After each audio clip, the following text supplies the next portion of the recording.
Ladies and gentlemen, welcome back to the Expansion Pack podcast, where we download this week's gaming news and we bring it straight to you. I'm your host, Denzel, aka Black Ice, joined by my co-host each and every week. Well, not every week, because last week we had some issues. I think Manny was sick. I think my son was sick at the same time. So a lot going on. So we had to miss last week, but we're here now. We're gonna talk about some games. But, of course, got to introduce my boys here. So, of course, in the middle here, we got Mr. Goopmaster Flex. What's going on, bro? We gooping and hooping. You know how we do. All right. I like the new look, too. Yeah, you got to keep it simple, You got to keep it simple. New look. It's not a new look. It's just, temporary. Well, we have a new look. We have, for those of you who are watching you know what? on Spotify and on YouTube, we do have a new look. We've got a new overlay, and Manny also has his new do here. So yeah, shout out to that. But anyways, we also got my boy over on the far right, Mr. 525 himself. May 25th. What's going on, bro? He's hating, bro. No. I'm not. The way you said that was bad funny. I'm sorry. All right, shout out to that. That was that moving on moment, It's like, okay, move on to the next thing. Oh, shit. I'm good, y'all. I'm good. I'm here to talk about these damn games, y'all. I'm here for it. Let's do this. Yes, sir. Especially because we didn't do it last week, so sure we have a lot to talk about. We do have a lot to talk about. We're not going to talk about anything that happened last week, though, because we're on the actually, we just got off of the heels of the big developer direct from Xbox. So that's mainly what we're going to be talking. That's actually all we're going to be talking about this episode, talking about the games that were shown off, the presentation of the showcase and whatnot. And we'll save certain other things for later on down the road, specifically Last of Us, the show. I definitely want to talk a lot about that. So we may actually save our thoughts on that maybe when the show wraps or whatnot, but definitely got a lot to talk about. And it's, spoiler alert, it's fantastic so far, which is to be expected because the game is absolutely phenomenal. But before we get into the stuff about the developer direct, you guys know how we do things around here. We got to get into the buffer. So, Mr. May 25th, take it away, my boy. I was telling everybody earlier, I'm kind of liking these little trifecta ones that I keep coming up with because they're random, they don't make sense, but they make for good conversation. So this week we're gonna go with which environment would you rather deal with? So like, let's say you're a civilian and you need to survive. Out of these three, which one would you want to pick? So we got The Walking Dead. More specifically, if we want to take a gaming route, I guess you'll say the Telltale one. Resident Evil. Or what was the other one? It was speaking of the devil, The Last of Us. It actually inspired this one. So I guess I gotta answer first because I always gotta answer first. This is tough. This is a tough one for me, man. Tough one. Because I feel like every single one of these environments have their own little advantages, man.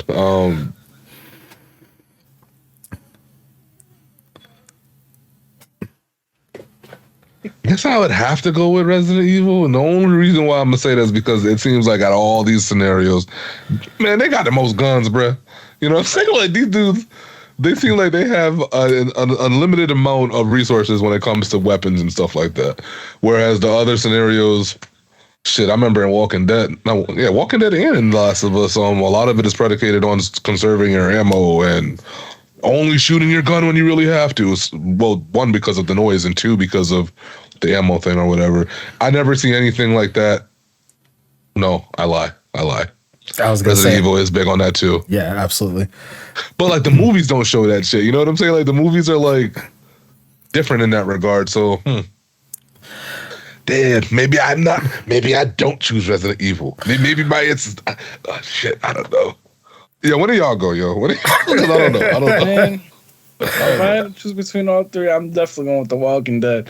I feel like Sorry, unless I haven't seen The Walking Dead in years. I mean, like the last thing I seen was like the first episode of season 6 when, spoiler alert. I mean, the show's like, years old, but when Negan was playing baseball with people's head, you know what I'm saying? So I just gotta say, like, if you ask me, I feel like you wouldn't want to, like, you'd rather go up against, like, you know, clickers and stuff like that, or like, you know, whatever Resident Evil has to offer over like walkers. Like, walkers are slow paced zombies that just, you know, walking.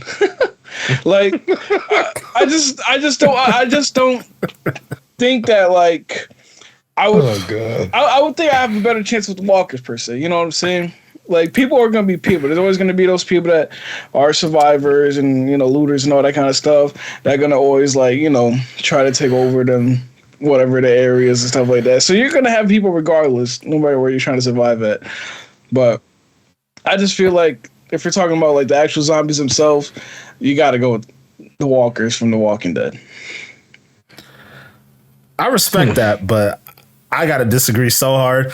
So you're gonna say I know you're gonna say Resident Evil just because you're a fanboy. No. Well, I mean, first off, I feel like I'm very uniquely qualified to answer this question because I'm a big fan of all three of these.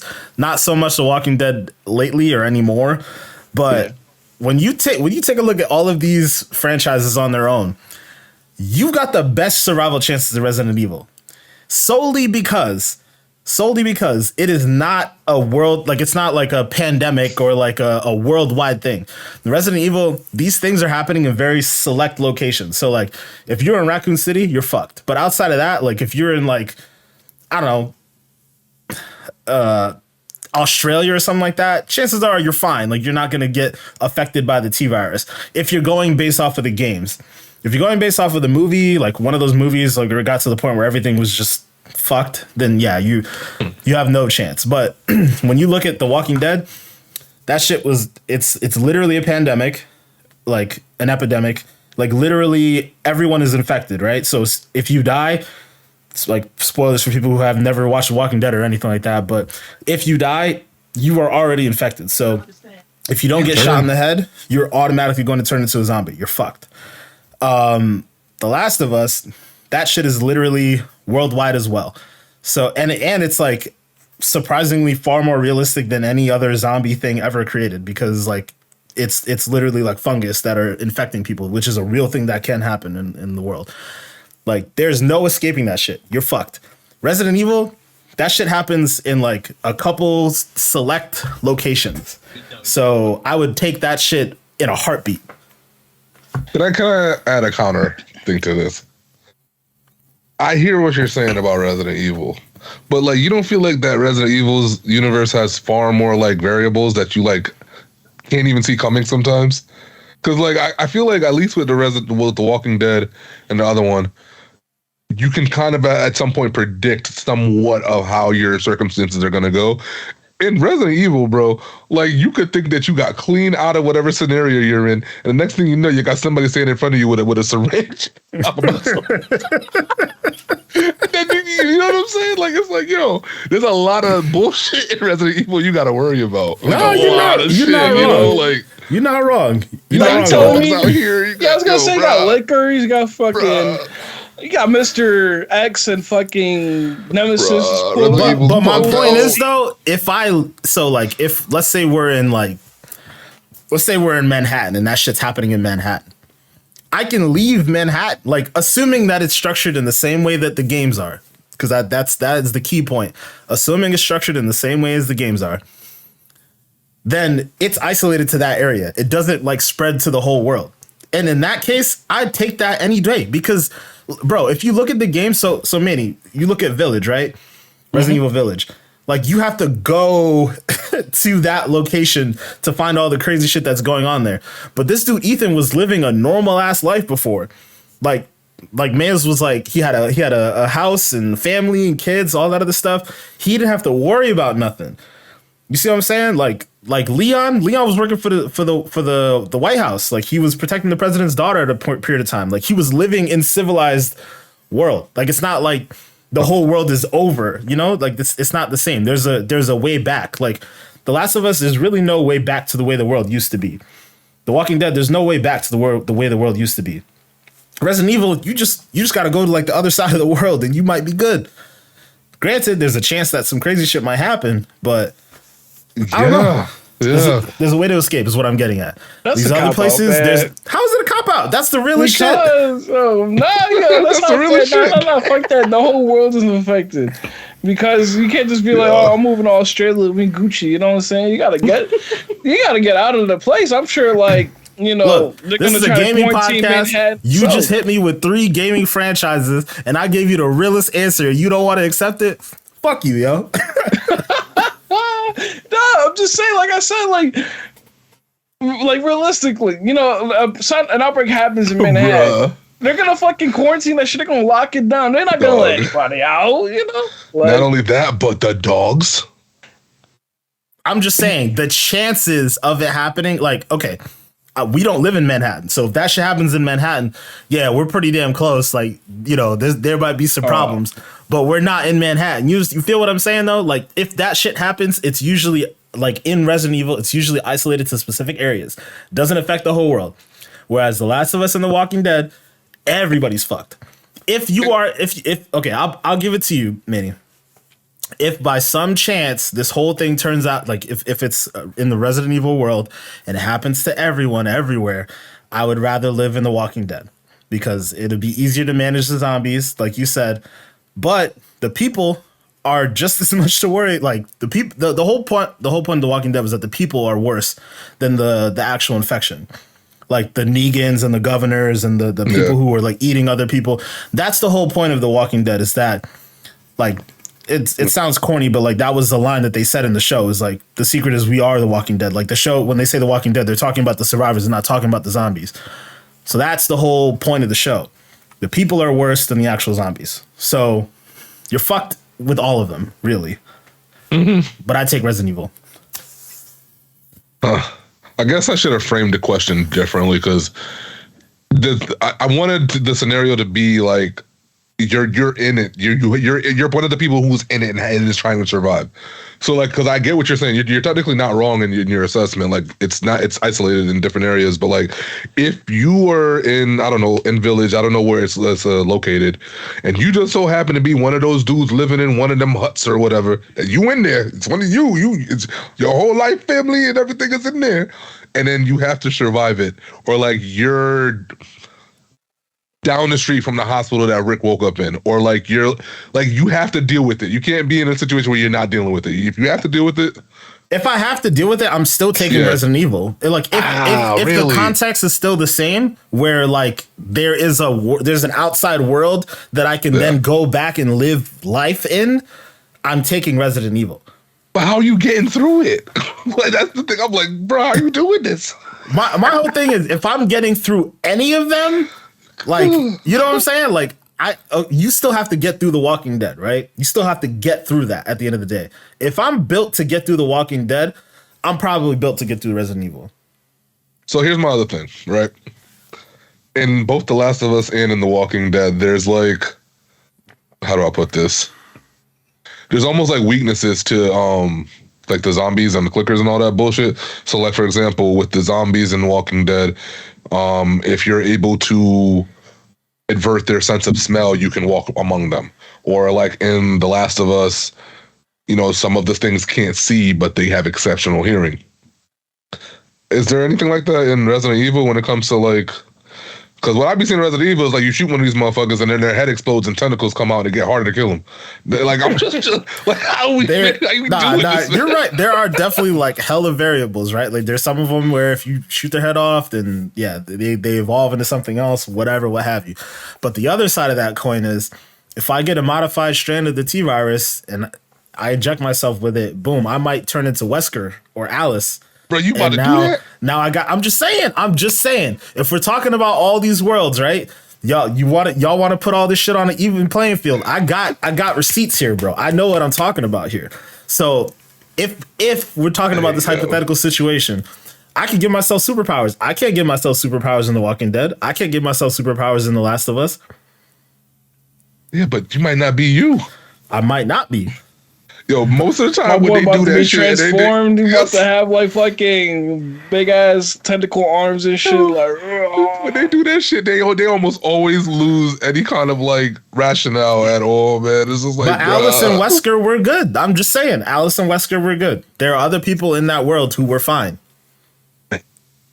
I'm just saying. This is tough. I still don't have a real answer, but I am enjoying this.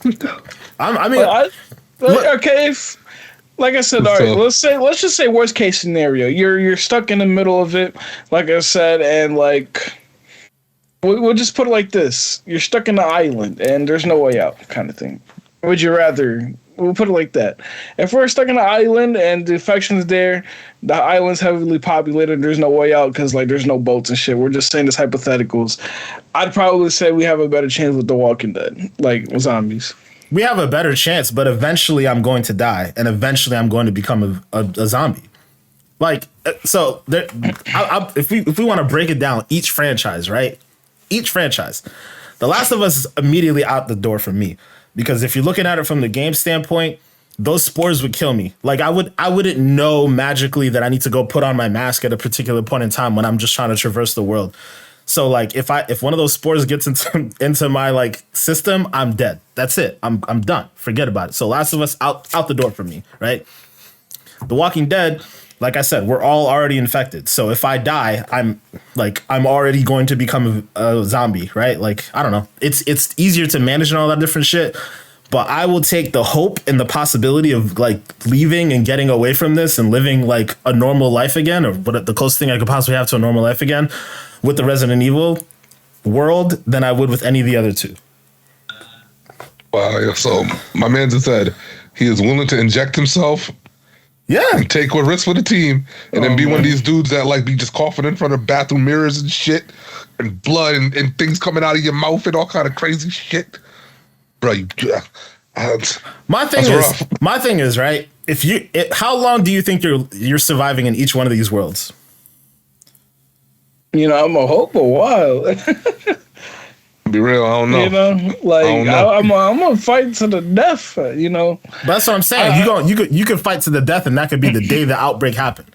Facts, that ass. So, like, you know what I'm saying? Like, I want the best chance to live a normal life again. You're never getting that with The Walking Dead. You're never getting that with The Last of Us. It's just not possible. But bruh, they even got like frozen shit with T-virus in it, bruh. Like, yo, this shit crazy, dog. Like, yo, this shit my point is that the like injecting yourself with the T-virus and getting whatever powers is a possibility, and that could give you a greater chance. I'm not saying that's not my go-to in this world. I'm just saying it's a variable that doesn't exist in the other two worlds. And also the other variable that doesn't exist in the other two worlds is that the outside world is still happening around you. Like outside of this isolated incident, like, you know, you can leave if you eventually fight your way out of it. You can leave and go on to live a somewhat normal life. Those other two franchises you're talking about, not possible at all. So you're telling me you'd rather live in this heightened state of like fear and paranoia and all that shit for the rest of your life? Well, because I guess I'm more looking at it just from a pure survivability standpoint.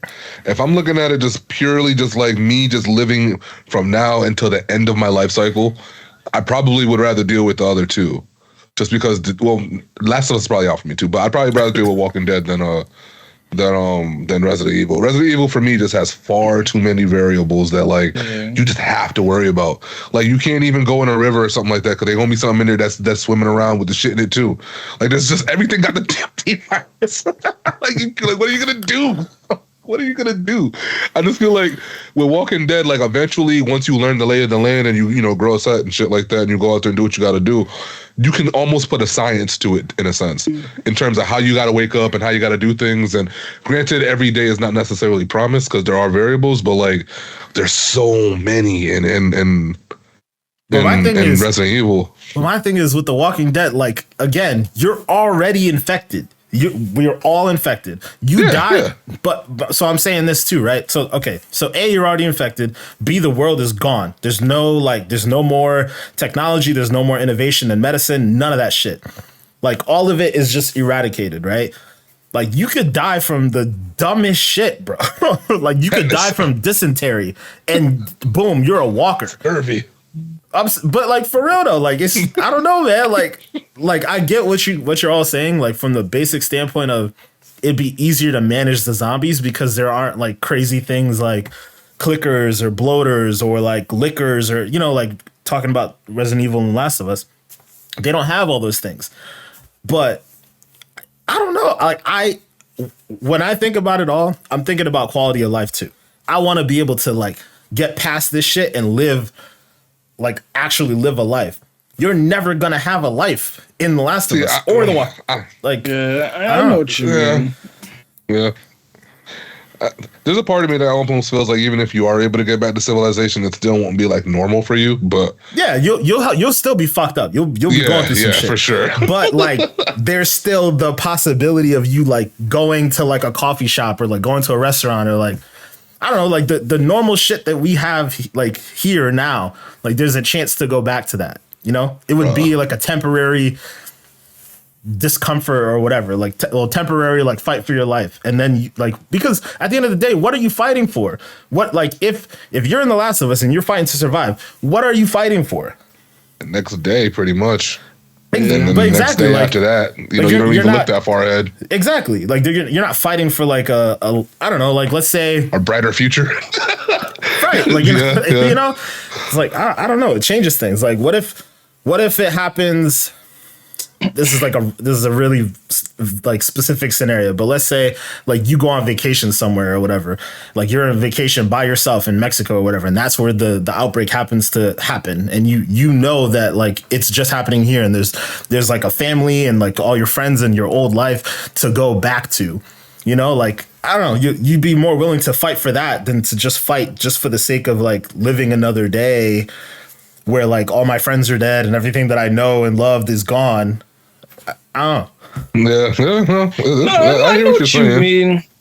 Like I said, like, my answer is just based off like the enemies itself, or like, you know, the effect in itself. But like your answer is based off like, you know, like you said, just the possibility of having a normal life, which I understand, you know. Yeah, I don't want to just survive. Like, I want to live again. You know what I mean? Yeah. Like, I just keep thinking about hedgehogs with the T virus. You know what I'm saying? I just keep put that Sonic in here, you know what I'm saying? Nah, bro, I'm telling you, bro, that should go anything, bro. It could be a goldfish with the T virus. You know what I'm saying? It could be, I don't know if they can get to a roach. But I just seen it in too many things, bro. Them Dobermans, remember them? You don't remember the ravens that had this shit all up in their eyes? I remember it all, my boy. I remember it all. Remember that shit? Every goddamn thing they've ever created. Yo, T-Virus bugging out, bro. It's bugged out. So I don't know. It's crazy. It's still a tough answer for me to give, but you also got people, just another factor, not helping myself any, but with Resident Evil, you got people, like regular people who have like telekinetic abilities and are trying to like kill you. You know, like, there's some crazy shit. There's some crazy shit.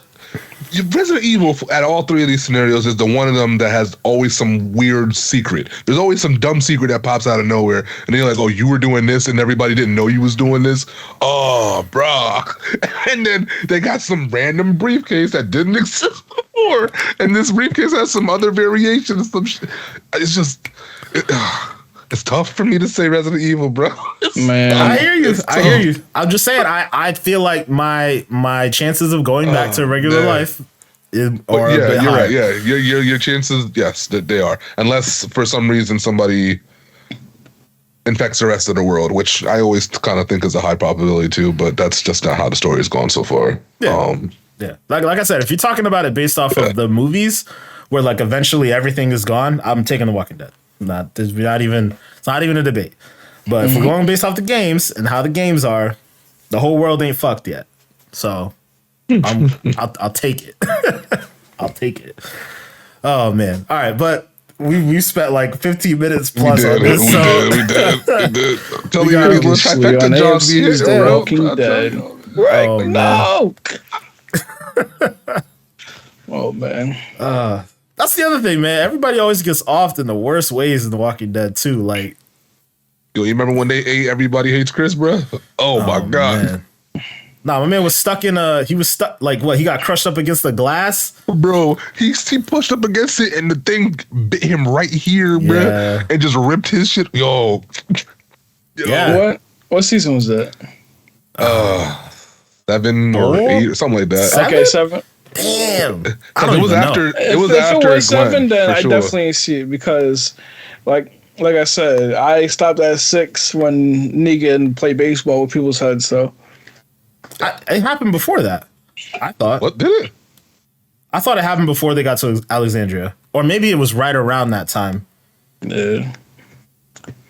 I don't know. Like I said, I just lost interest in that show, man. That show just got repetitive. I kind of want to go back to it though. I'm not gonna lie to you. Last of Us I kind of want to, but I feel like you got so much to like go back to. It's on Netflix. It caught a second wind a little bit.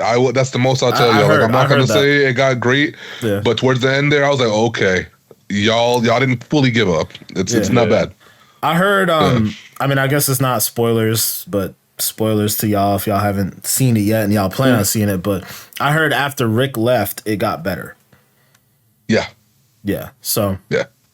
Just because I don't know if something happened with the writers or whatever during that time period, but you could tell they kind of they tightened up. You know what I'm saying they started doing shit how they needed to do it, and it was good. But it's good stuff. Yeah, no more Carl. Yeah, Carl. Yeah, that's exactly where I stopped watching. Was there? He was replaced heavily by what's her face though. Judith came in, and then she's very likable. I think she actually, in some ways, is better than Carl. I'm not gonna hold you. Not gonna hold you. I believe it. I'd take her in a fight right now over Carl at his age. Carl seemed like some edgy kid that tried to be a badass, but was just like, no, you're not. I liked Carl. I liked him.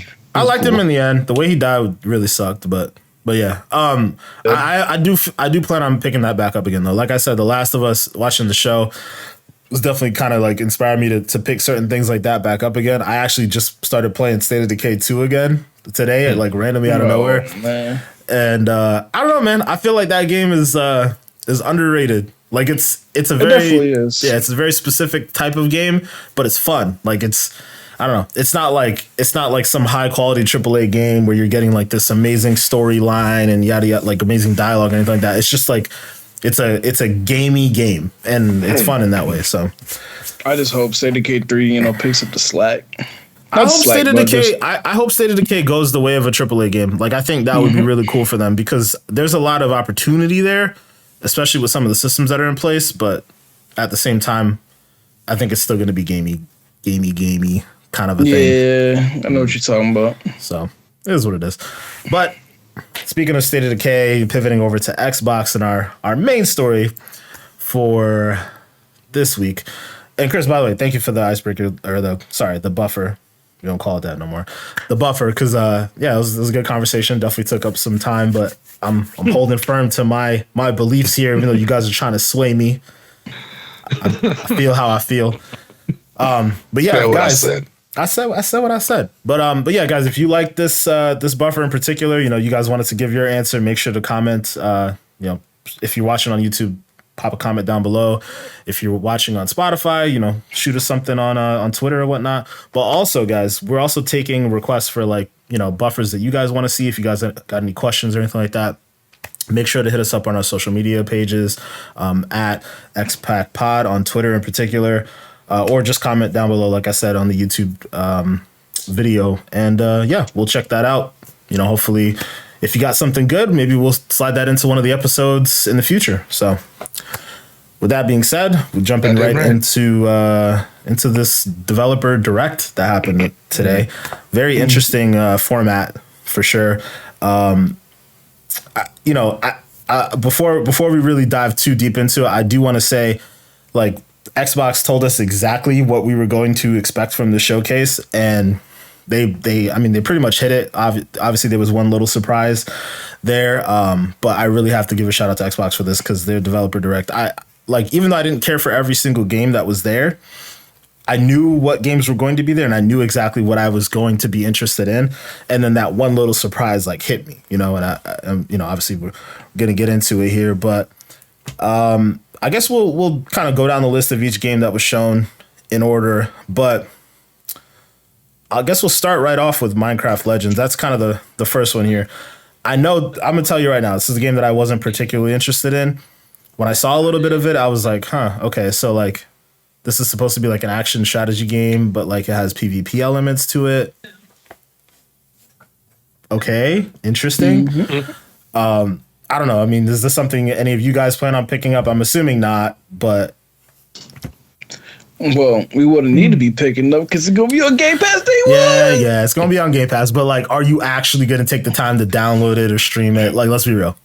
Nah, so like, it looks fun, but it's not my kind of game to play. So I'm not gonna probably pick it up. And like, if it catches enough traction where like we all end up trying it out, then maybe I'll join. But I definitely don't see myself picking up that game. Yeah.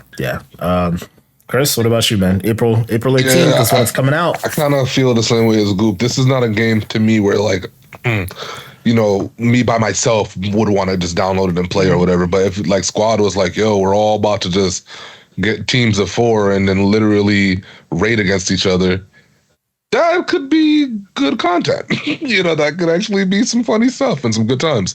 So I would never be opposed to it on that level. But yeah, it would have to be that or I don't want to do it because it doesn't have enough in it for me to just want to play by myself. Nowhere near. Yeah, nowhere near.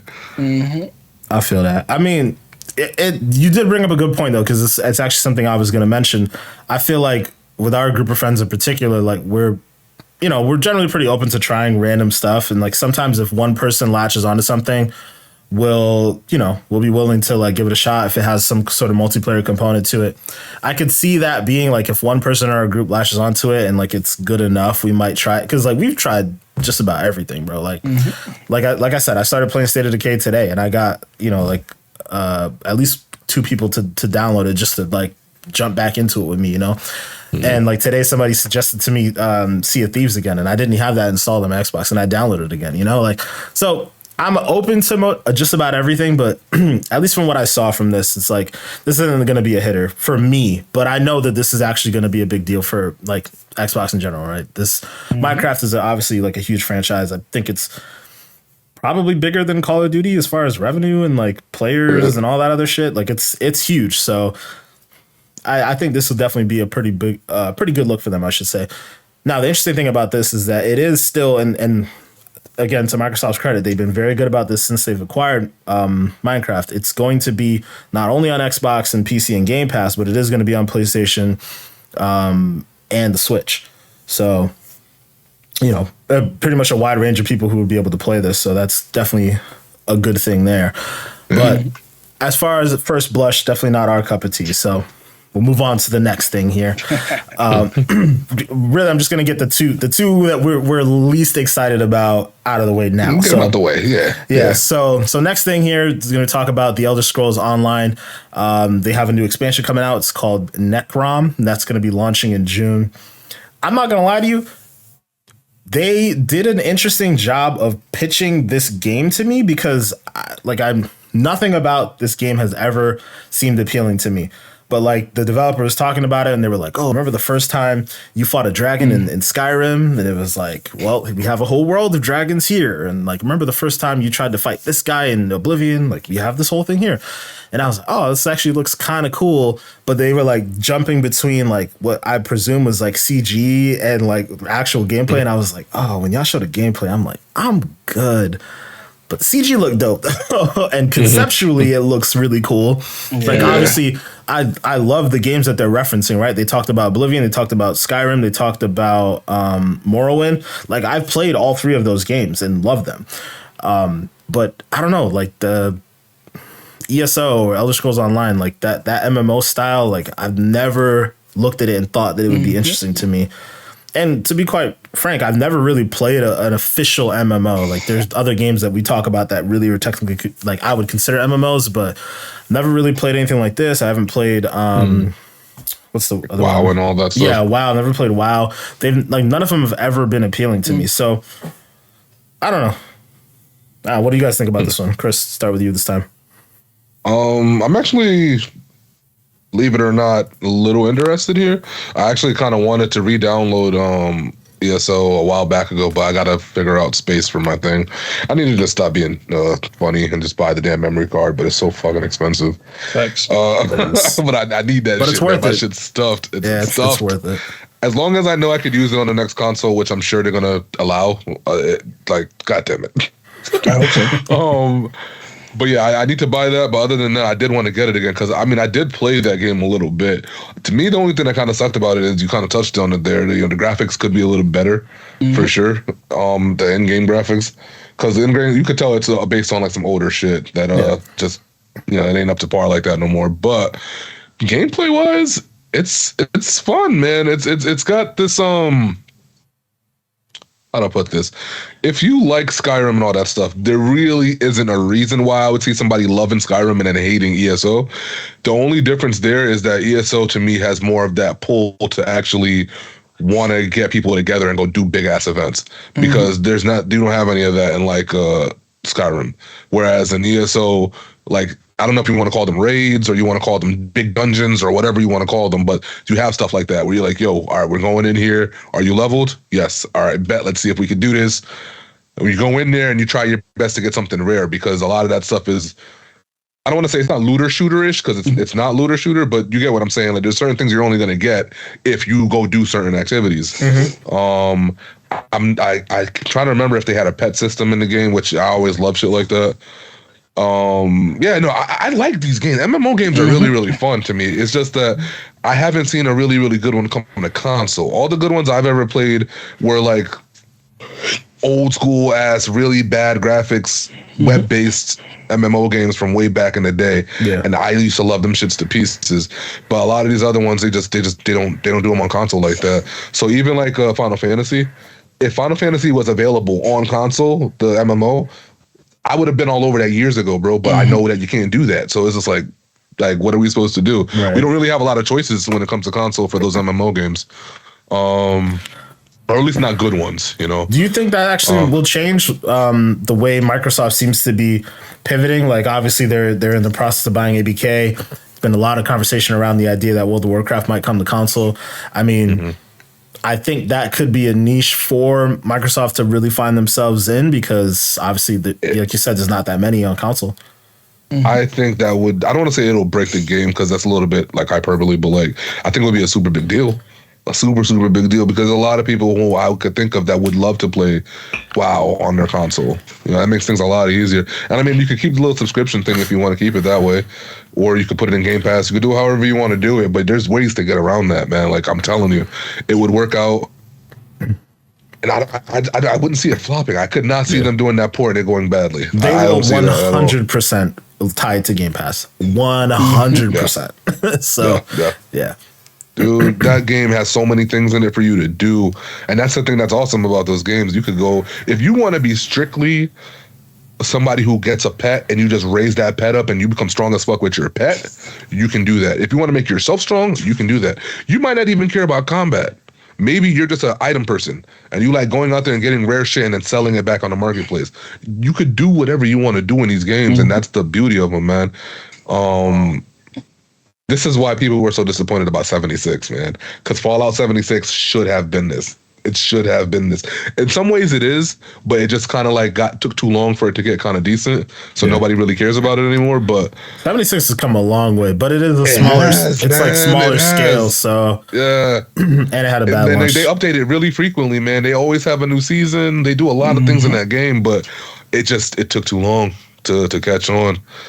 But that would have been the closest thing I could think of to it. The only other things I can maybe guess on is Rust just got ported to console shortly back ago, and then DayZ and stuff like that. You know, maybe you could count those games, but that's it, man. You really ain't got too much to go off of when it comes to a true MMO on console. It's just tough to find.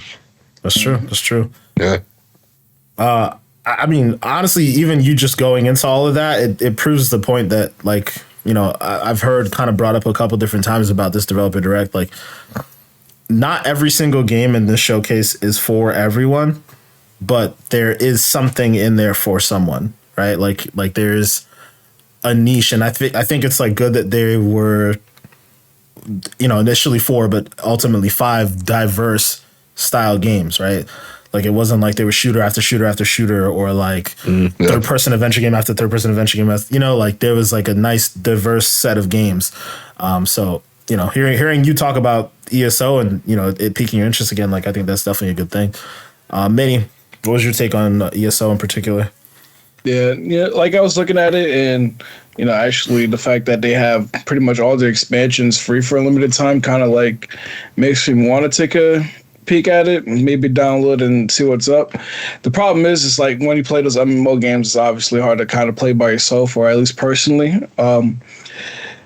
It's like one of those things where, like, we know MMOs are grindy. You want to get the best loot, you got to grind hours upon hours just to get the best loot, and, just to be able to do things, get past dungeons and all that kind of stuff easily. So that's why I'm kind of like, put the game, to a side, and like every time I'll take a look at it, I always like have interest in it. But like I said, I just can't see myself playing MMO a lot. Like I remember the last time I played an MMO was Neverwinter with Isaiah and Danny, and like Neverwinter itself was a blast, but like we stopped playing because we completed a dungeon and like the loot just got fucked up, so we couldn't collect the loot, and we're just like, fuck this game. But honestly, like I said, like MMOs can be fun with like the right people, of course. It's just too grindy and too time consuming, which is especially nowadays kind of hard as as an adult, sadly. Yeah. I actually agree with you, but it's funny because it kind of ties into one of the other games we're going to talk about later.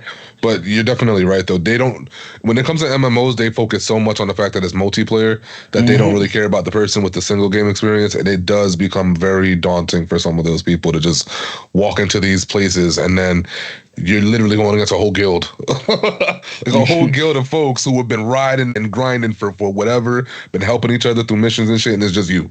And you just keep dying to the same boss, and like that shit sucks, So like when we play Destiny, and I'm like, behind because I ain't touched the game like y'all. Don't do that. Don't do that. No, Nah, Destiny not even on the same plane though, because we were willing to help you do stuff. That's not the same. It was so easy to do. Yeah, that's not the same. Don't do that. It's too characters to me. And then you got loot. By chance you gotta like play the matches and hope you get the loot after the match. You psyched yourself out, man. You psyched yourself out. That game you definitely did. You wilded. Maybe when Destiny 3 comes out, maybe I'll jump in. But I think for me the thing with Destiny was the content ran dry, but I don't think you could say that like it was hard to get through all that stuff. I don't know, man. That's a tough one. I don't know. Like, maybe it's just like I said, like the whole MMO looter shooter shit. You know where I feel like I fucked up?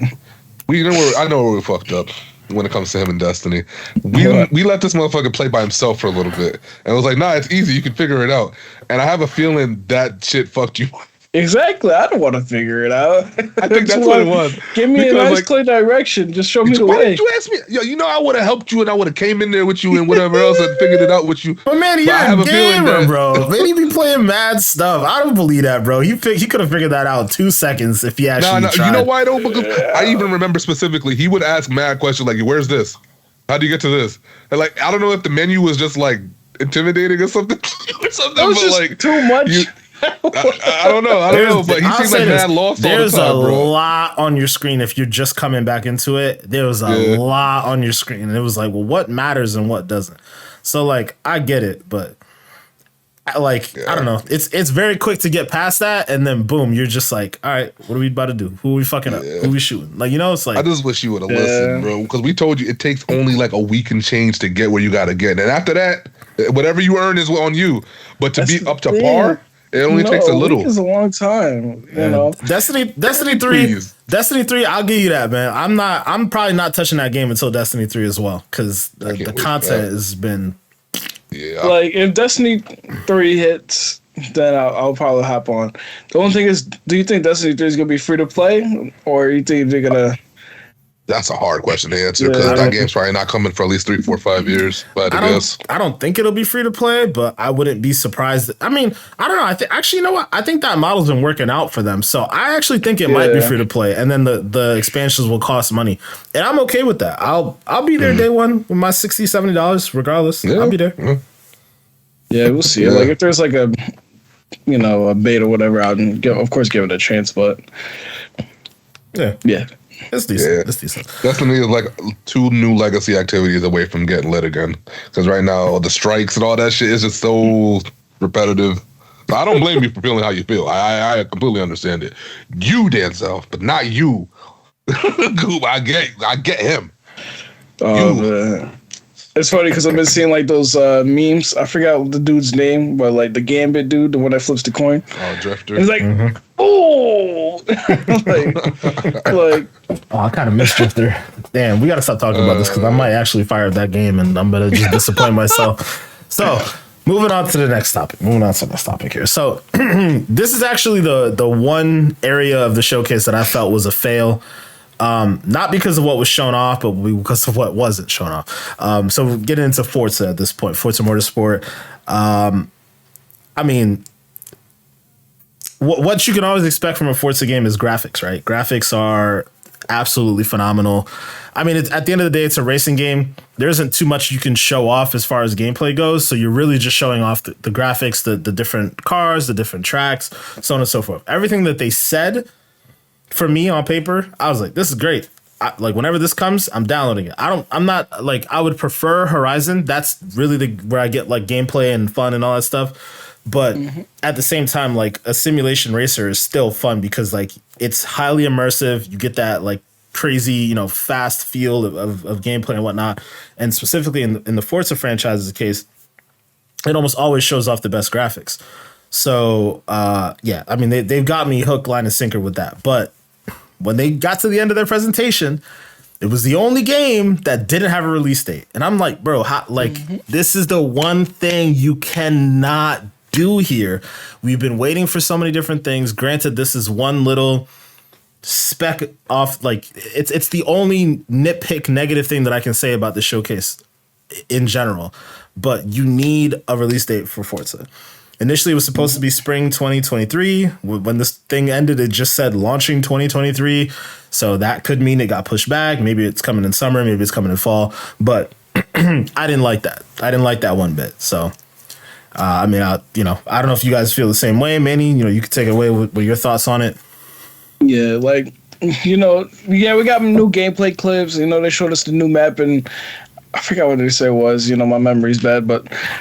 it's nice, but like you said, Denzel, it's like if it's nice to show all these things, but if you're just gonna keep pushing the game back, might as well just like I don't know, we're just gonna forget about it because eventually, you're just gonna keep on repeating the same stuff, and it's gonna get repetitive. We're gonna be like, okay, whatever, this game's just gonna come out whenever it comes out, and then when it does release, you're just gonna be like, oh, this game released, that's nice, and then you're probably gonna be playing something else because of how many games release and at the same time. So right.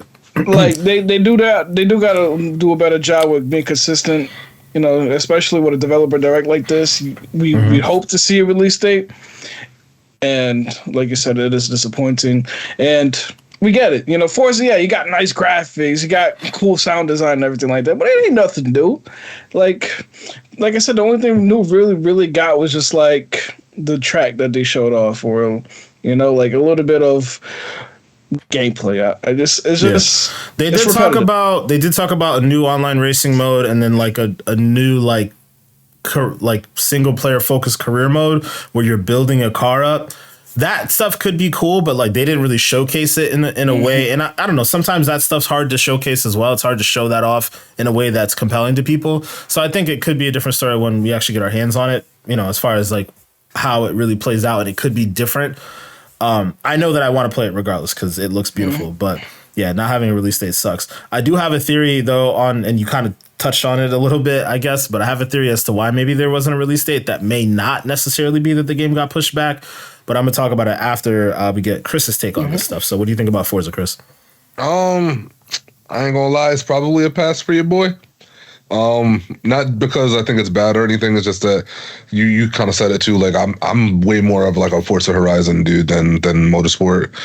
I'm not really into the whole track racing simulators. They don't do much for me. They don't do much for me in real life. I'd never understand how people even watch NASCAR. If y'all are fans of NASCAR out there, kudos to you. I think that's just trash. NASCAR is a whole different situation, though. I think NASCAR is so dumb. You got Formula Racing, and then you got NASCAR. That's what the aspect. I never liked any of that stuff. Like the closest I can get to that is like going to go see a monster truck show or some shit like that. I'll do that. I go to a monster truck show all damn day, bro. I get me a hot dog and a drink. I've been good. You know what I'm saying? No, but the other stuff, show and so on. Sorry, man. It's just not for me like that. Like you said, the group, it's a little repetitive at this point for me. At this point, I don't even know how much better they can get the graphics. I do like. This is one thing I will say.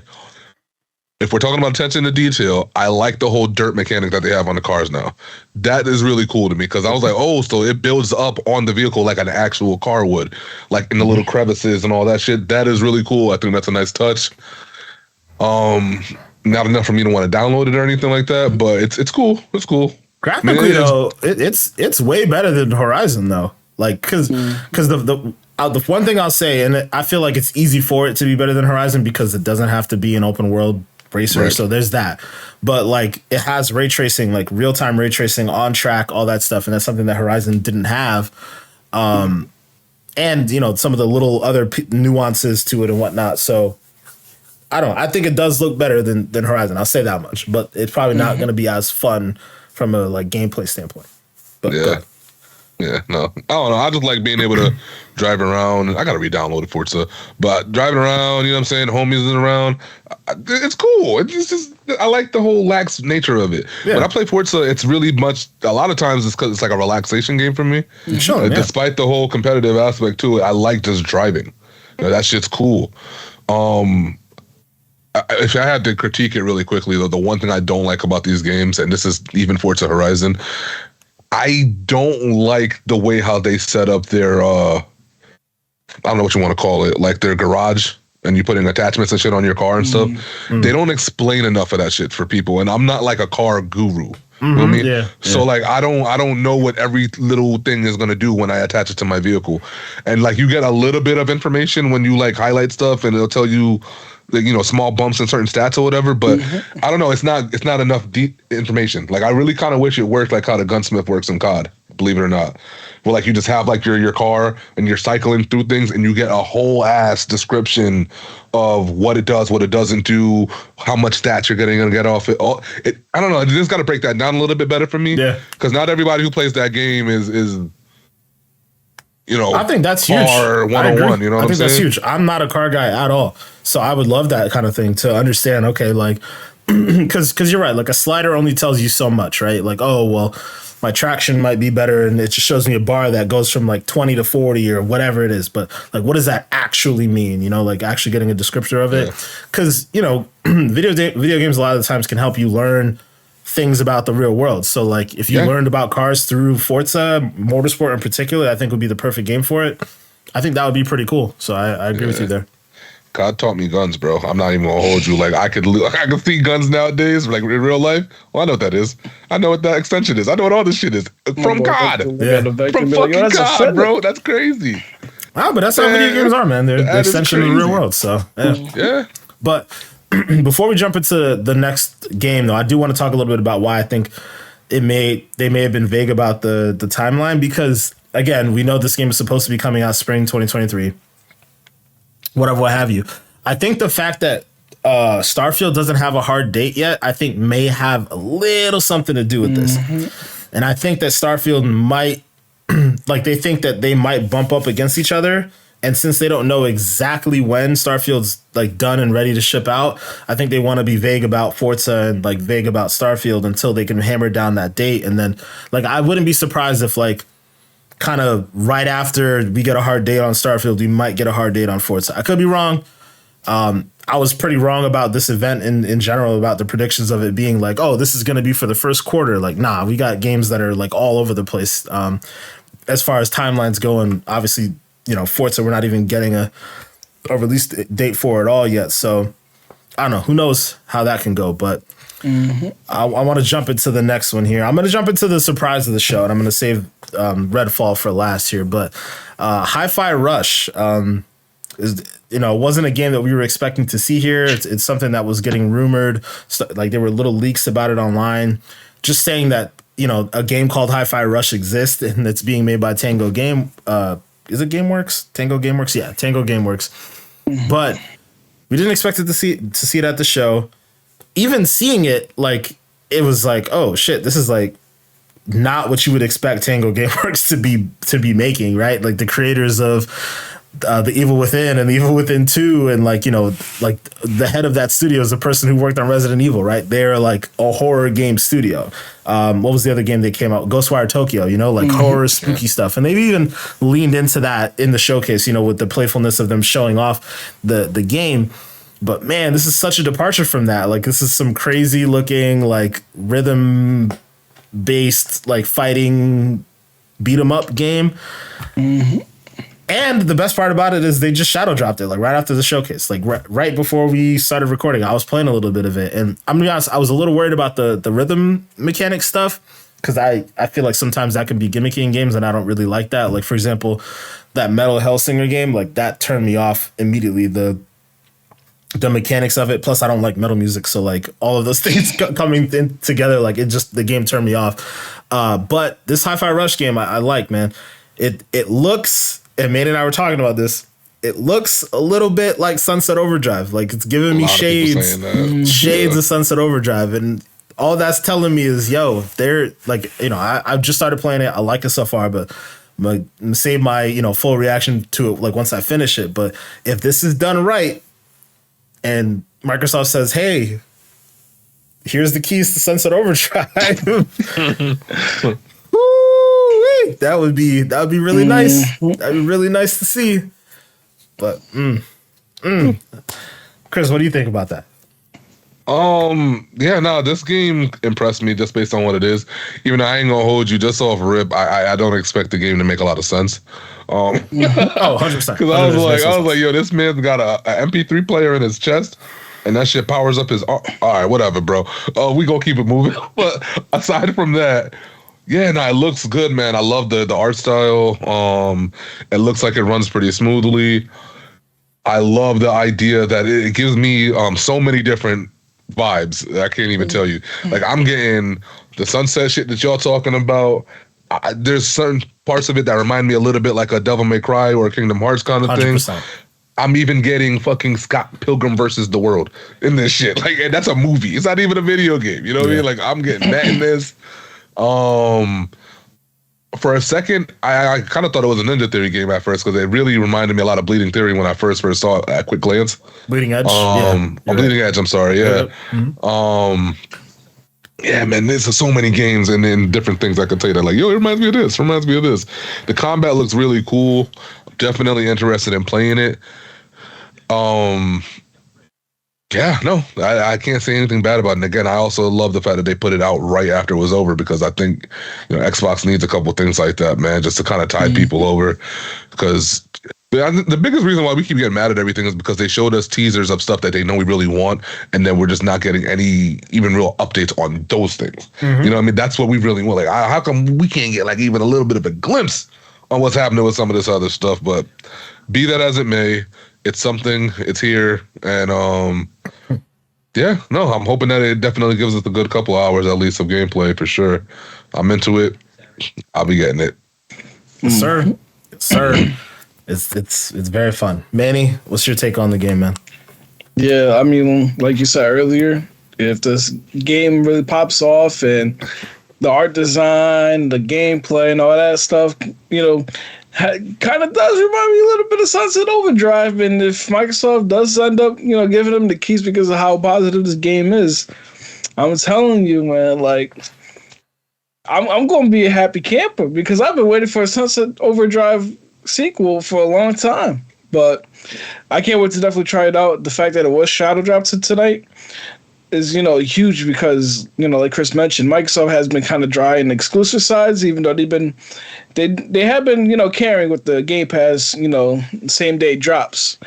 I'll give it to them. But, exclusive sides, they got to do kind of pick it up a little bit, give us more games, and, they can keep showing us games all the time and just, give us these little teasers, but no release dates, and we're just going to be here with selling wet dreams and all that kind of stuff. So definitely a W for Microsoft. You get this Hi-Fi Rush game out tonight. Can't wait to try it.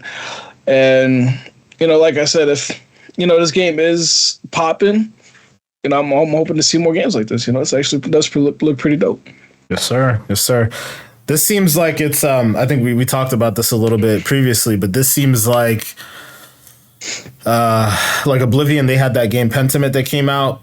It was like a double A style game, like smaller style game that. It seemed like a passion project of theirs. This seems like exactly what that is for Tango Gameworks, right? Like very off-brand, like a complete pivot from what they're usually doing. Definitely smaller style game. Seems like a passion project of theirs, and so far, just off the presentation of it alone, the reception has been good. So, and for me playing it for like 30 minutes, like I'm liking what I've seen so far. So, hoping we get a little bit more of that. And I will say, like, Microsoft might be starting to turn a corner with like even at the very least like just some consistency and like lower grade exclusives, because you have like High on Life that came out, not a AAA game, but like definitely highly acclaimed and people really loved it.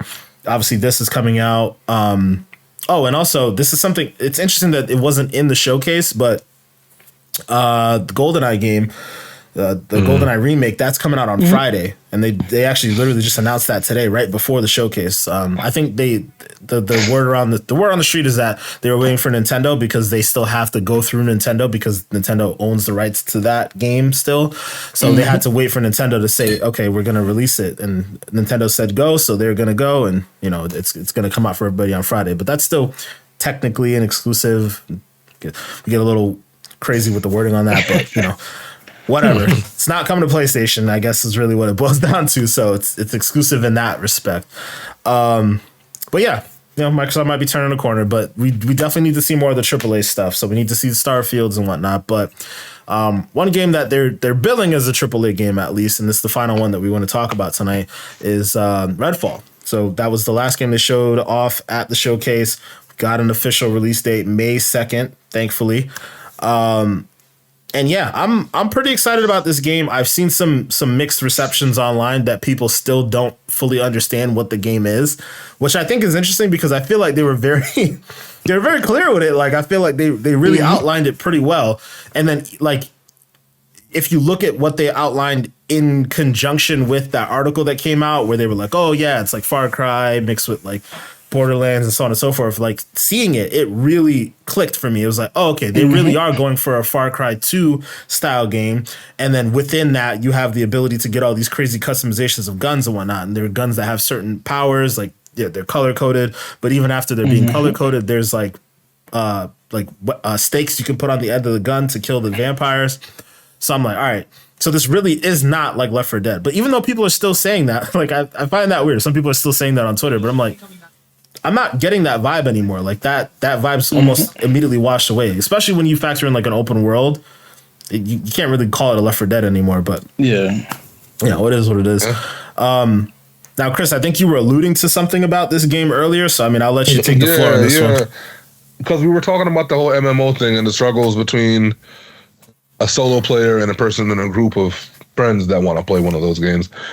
One of the things I've noticed that they've been really, really pushing every time they talk about Redfall is they want people to understand you can play this with your friends and you can also play it solo.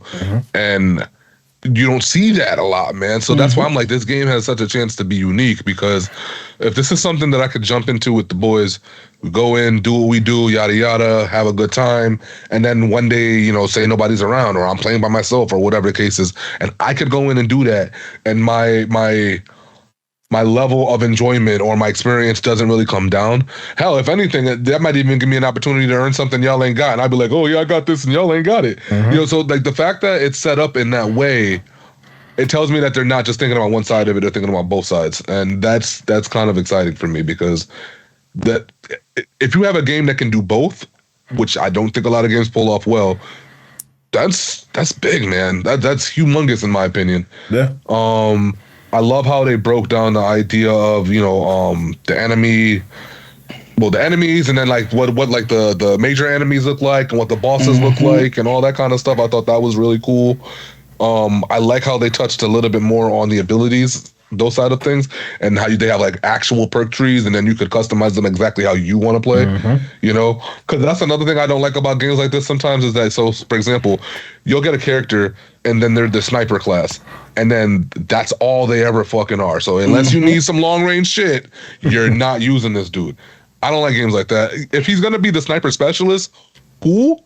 But make him flexible to be able to be, do other shit. You know what I mean? Like, I don't want somebody who can just shoot a long range shot, unless their name is Boone. That's my boy. Stay digging You know what I'm saying? Oh man, That's my bringing boy. him back. But if it ain't Boone, I need my guys to do a couple things more than just shoot a long shot, bro.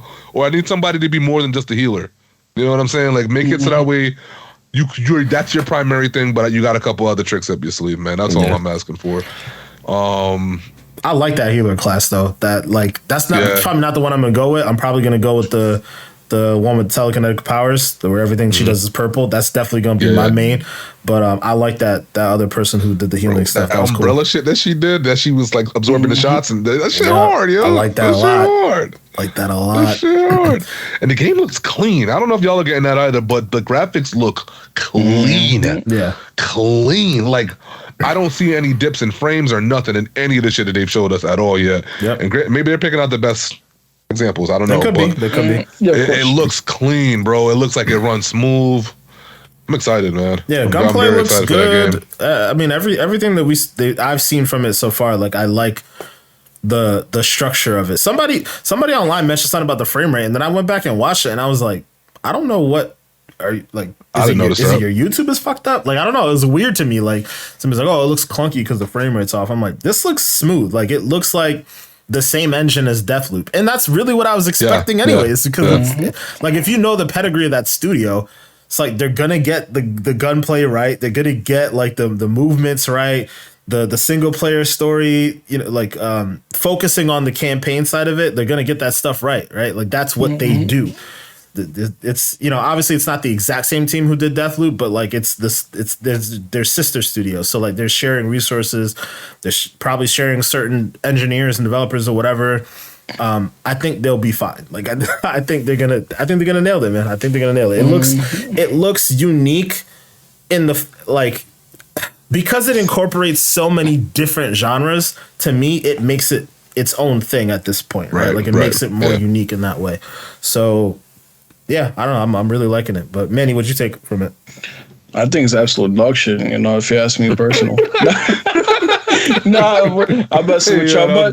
But when Destin, mentioned it, like, hearing that it is like a Far Cry kind of game, I can kind of see that in the sense where you got your outposts and all that stuff. You got your like stuff you got to liberate, like that lighthouse tower they were talking about in the game. Yeah. So I can kind of see it like being compared to that, which it's obviously it's good and bad, but this looks like more in the decent side. I'm going to be optimistic, of course.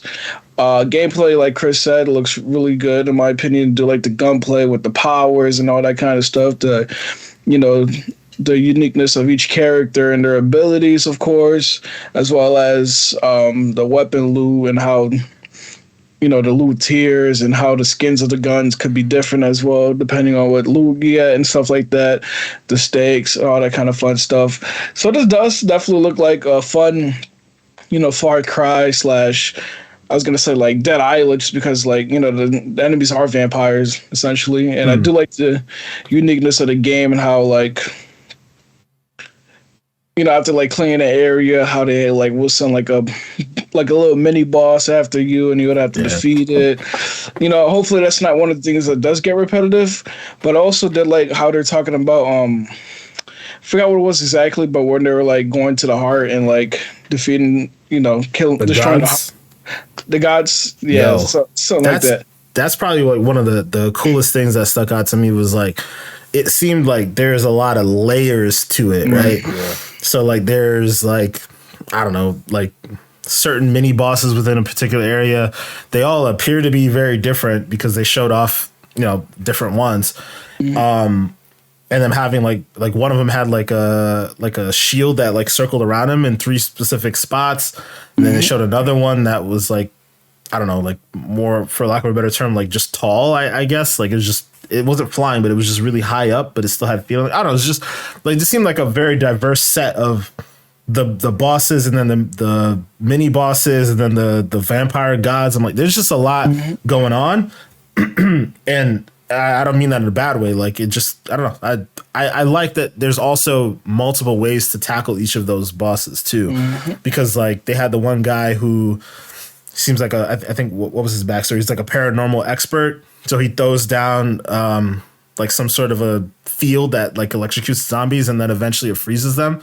Like, that shit's cool, man. Like, it's just the fact that each of the operators or players like play differently and have different styles that you want to focus on. You know, like you said, Chris. Like, there's that one guy who's a sniper, but like, it's not just that he can snipe. Like, he sends out an eagle, and the eagle like can scout ahead and tell you where enemies are, and then he can go invisible. And it's like, bro, what? Like, there's just so many different things to it. It's just cool. I love it. Yeah, like the diversity of the game. Sorry, go ahead. No, I was gonna say, like, the diversity of the game definitely is nice, and you definitely can see like it being an arcane title. You know, like they said, you could do things your own way. So, you know, I'm just excited to see how we can tackle these vampires. You know. Yeah. What were you gonna say, Chris? If these vampire god fights are set up, not even the fight themselves, but the activity, if they are set up in any way, shape, or form like raids, like how they had just old raids in COD, and they have the Destiny raids and things like that, where there's like puzzles and shit based in it. Bro, I'm gonna tell you this right now. If them shits is like that, take my money, bro. Like, that shit right there, it's gonna be fire. If they really set it up where the vampire god fights are so like, they should be difficult, obviously, but like, I don't want it to just be, okay, he's in there, let's go in there and kill him. Like, I don't want that. Like, give me a couple of things to do, some mechanics to work through, some puzzles and shit. Yeah. And if you set it up this way, and then you get to him, you have the crazy epic fight, and then I think there was another element where you have to escape it afterwards, or whenever you kill the heart or some shit. Like, you have to escape the area. Yeah. Y'all set this up properly, it's gonna have replay factor to it. Like, I'm not gonna mind that at all. And then again, there is a kind of looter shooter aspect to it too. Man, y'all, I'm telling y'all, man, y'all do this how y'all need to be doing this. You got your boy. I'm gonna tell you that right now. You got me. I thought I saw something where it's like, it was like randomized every time you do it too. So like, if that plays into factor that as well, then definitely it has a high replay value. Oh my goodness, I can't speak. But yo, speaking of them raids though, Chris, we gotta. I say this all the time. We gotta play Call of Duty. I gotta do the Call of Duty raid is good. It's like fun. I've heard it was very, very awesome. It's fucking stressful. Too. I haven't even got like qualified for it yet though. That's the funny part. It's easy. It's easy though, because all you gotta do is place like top 20 in Warzone. Yeah. We bang that out easy. Yeah. Man, that game is exciting. May 2nd. Yeah, May 2nd. Well, 4 months. I'm even thinking about how they could like add new characters, like how Apex does every so often. They got a new character with new abilities and shit. They're gonna be able to do all that. I wonder if that's where they're going with it, because it seems less live servicey. So I don't know if they're focusing on adding new characters, but if they do, that's cool. Like that, there's no other way around it. That's cool. Yeah. No, I'm definitely looking forward to it. Now, I guess like just summarizing like everything that we saw, like like I said beforehand, I think this is a good first step for Microsoft, like a good way to start off the year and say, okay, like boom, we got these 5 things that we're showing you, one of which you could play right now. And I'm hoping, I mean, they've already said it, but like, we're going to see a Starfield showcase at some point in time, but I'm hoping like the showcases have a very specific cadence and they're more frequent than this. Like Chris, like you said, there's a bunch of studios we've seen that have gone dark completely. Like I want the next showcase that comes out, like the next developer direct. Let me be clear about this. The next developer direct that comes out, I want to see The Initiative. I want to see Ninja Theory, and I want to see oh my god, Obsidian. Oh, Obsidian too, yeah, for Avowed. But that's what I'm. What's the other one? Oh my god, what are they called? Playground Games for Fable. Okay. Like, give me those 4, and then whatever else you want to do later on down the road. Like I need it to be consistent. I need the cadence to be consistent. Now, the cool thing is Microsoft did kind of sneak in today that they are going to be doing something in June around E3 time in LA, like an in-person thing in LA. So that's going to be cool. Actually, we need to figure that out. If that's something we could try to get ourselves down to if E3 is actually popping off. Because and I still feel the pain. I know, yeah. We need redemption. We need a redemption for 2 years ago, or what is it? It was 2020. It's been a minute, 2 years. God, we need redemption for 2020, man. COVID fucked us up. We're out of COVID now. We need to be up there, but we'll see how that shakes out. I mean, that was the showcase. That was the developer direct. Like you said, really positive for me. Again, I think it's an A+ for Microsoft on the first attempt here. Did you guys have anything else you guys wanted to add? Any critiques? Anything else you want to see next time? I mean, aside from what we already talked about. Sunset Overdrive 2. Oh my God.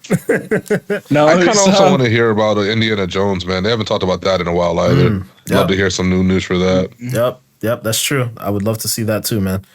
But yeah, I mean, outside of that, guys, it's probably a good place for us to end it here. We're a pretty long episode, longer than we expected. all because of that buffer, man. Yeah, hey. It's going though. Ain't no complaints. All right. Ain't no complaints. But yeah, guys, thank you guys for watching and listening. If you guys are watching on YouTube, make sure to like and subscribe. And of course, check us out on our social media platforms at XPackPod on Twitter and Instagram. And then also check us out, Xpansion Pack Podcast on TikTok. And remember, that's with the X. Check us out. You guys will check you guys out next week.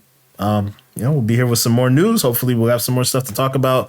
More Xbox games, PlayStation games, whatever. Thanks for watching, guys. See you next week. Peace.